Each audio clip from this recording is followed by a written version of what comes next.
So here we had another student's question that I thought was really good also, just to make sure to understand this work and energy process when it comes to like vertical masses and springs. So here we have a 50 kilogram mass is dropped from a 20 meter height onto a very long, initially uncompressed spring of force constant K. So we have a spring here, okay, right, and as a K of 100, and we have a 50 kilogram mass is dropped from a 20 meter height into a very long, initially uncompressed spring. Okay, showing the right. All right, so, well, I don't know. I guess they didn't send the picture here, so that's fine. We'll assume that, like, this distance from here to here is 20 meters. Okay. What is the speed of the mass when, actually, I think in the picture, it must be that, we don't know the length. We'll say from here to here is 20 meters. Okay. What is speed of mass when it reaches the spring? Okay, you can do this with kinematics. This one, the acceleration is constant the whole time, so you could do it with kinematics. I'm going to do work and energy just to illustrate. So what's the system? It's going to be the Earth plus the block. Why do I include the Earth? Because there's a change in height. There's a change in height, so we include the Earth. We're going to draw a free body diagram. So I think about the forces acting on it. It's just gravity. All right, and you can do this faster once you get very comfortable with the process, but it's important you understand all the steps here. So then we look at the work being done. Okay, because we've included the Earth in the system, gravity doesn't do any work. The work is 0. There's no other work, there's no other forces, so there's no work being done. The initial energy, now because we've included the Earth, we always consider kinetic energy plus gravitational potential energy. Now for gravitational potential energy, you have to put a reference height. And so might as well just make here. I usually make the lowest point in the motion. The motion is from here to here. The lowest point in the motion, I will make the reference height. That's my recommendation for there. So this is the initial part. This is the initial energy. We want to think about, does it have any kinetic energy? Well, it's dropped. So the initial velocity is actually 0. Okay, so it has no kinetic energy. Has some gravitational potential energy. And the height is 20. Right? So this will give you 50 times 20 times 1.8, and it'll give you 9,800 joules. The final energy is the energy at the bottom here. So it has some kinetic energy. And does it have any gravitational potential energy? Well, down here, the height is at reference height of 0. So we just have kinetic energy. And then we're going to do work is the change in energy. Now, in this case, because the work is 0, energy is conserved. The final and the initial are going to be the same. And you can solve for V there. Okay, so you're going to do 9,800 divided by 25, and then square root of that, and I get 19.8 meters per second.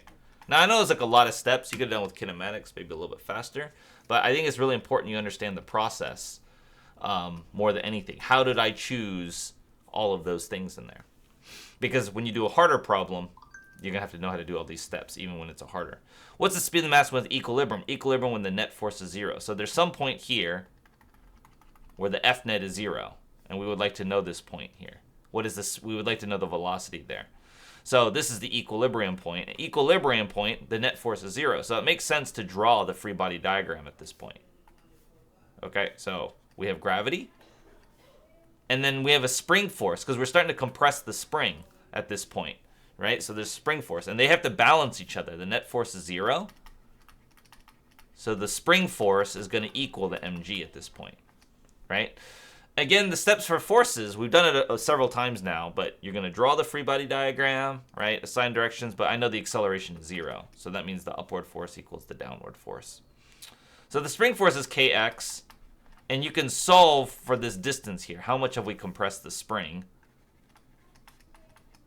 Which is 50 times 9.8 divided by the spring constant, and that's going to be, what, 4.9 meters?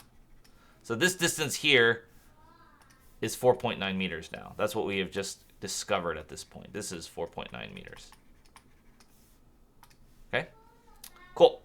So now we're going to do work and energy. Now, again, just like in there was another work and energy problem where we had a spring, and remember that because the force is changing during the motion, I can't use kinematics here not applicable because the kinematic equations that we have only apply when the acceleration is constant, right? But now the forces would change during this motion because the spring force is not a constant force. It as you squeeze it, right, the spring force is going to change. Thus, the acceleration changes. Thus, we can't use kinematics. So we can only use work and energy. This time, what's our system going to be? It's actually going to be, because we have a change of height, because we have a spring, it's going to be the more complicated. Block plus earth plus spring. Okay, then we draw the free body diagram, which we already did. Well, we drew it one here, but during this motion, it's the same free body diagram, just the forces, the amount of the forces will be different. Now we look at the work. Well, this is internal to our system because we've included the earth. This is also internal to the system because we've included the spring. And so the work is actually 0. Okay. 4. Let's calculate the initial energy. What's the energy here? So this is the start of the motion. I'm thinking of like the motion from there to there. Start of the motion, end of the motion. We only have kinetic energy. Well, actually, so we're going to set a new reference height.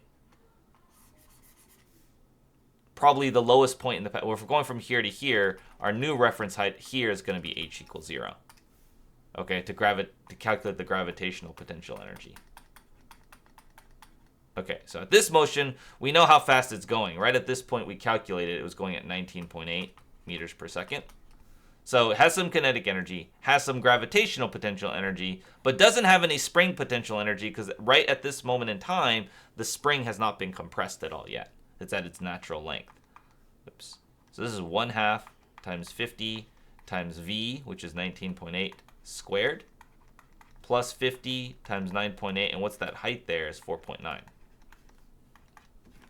So 0.5 times 50 times this squared plus 50 times 9.8, 4.9. And that is 12,201 joules. Okay, now we want an expression for the final energy. So the energy at this point here. Now, at equilibrium, we want to know the speed. So it has some kinetic energy. We have to consider all 3 forms of energy because we've included all 3 kinds of things in our system. The earth, the spring, and the block. Now, there's no gravitational potential energy because I made that my reference height of h equals 0. Right? This is a 1/2 times the mass, which is 50, times v squared, which I'm trying to figure out the velocity there, plus 1/2 times 100 times x squared, which is 4.9. That's how much we've stretched the spring, or compressed the spring. So this is 25v squared plus whatever this is, 0.5 times 100 times 4.9 squared, and I get 1200.5. And now finally, we're going to do work is the change in energy, or the final minus the initial. Now in this case, the work is 0, so that means energy is conserved, because if this is 0, then the final and the initial will be the same. So it'd be 25v squared plus 1200.5 minus the initial energy, 1, like that. And then you're just going to solve for v.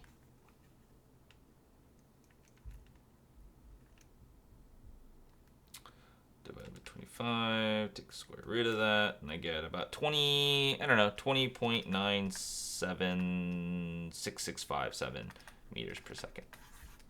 Okay, and that's what we got there. 41. It's very similar. What's the speed of the mass when it is 10 centimeters above the equilibrium point? Okay, so right, we would like to know another point here. Well, this would be kind of like the same thing. 10 centimeters above, 0.1 meters above, right? And I want to know what it is right there. Well, we could just do the exact same thing, except the final energy, as we did in number 40, except the final energy is going to be a little bit different.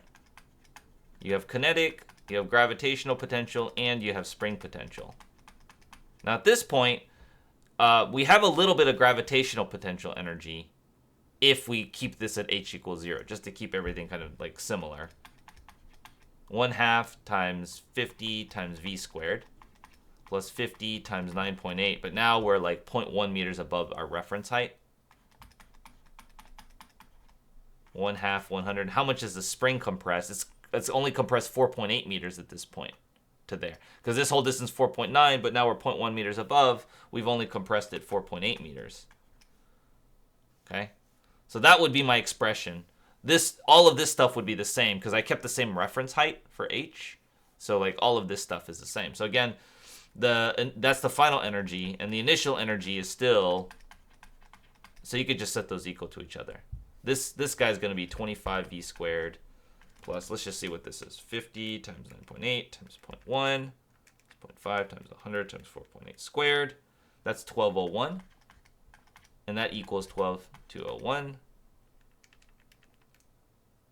Oops. 12201 minus 1201.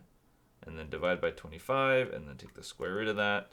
The v is going to be very close. Still 20.976 meters per second. Slightly slower. Okay? That's it. That's the process for work and energy.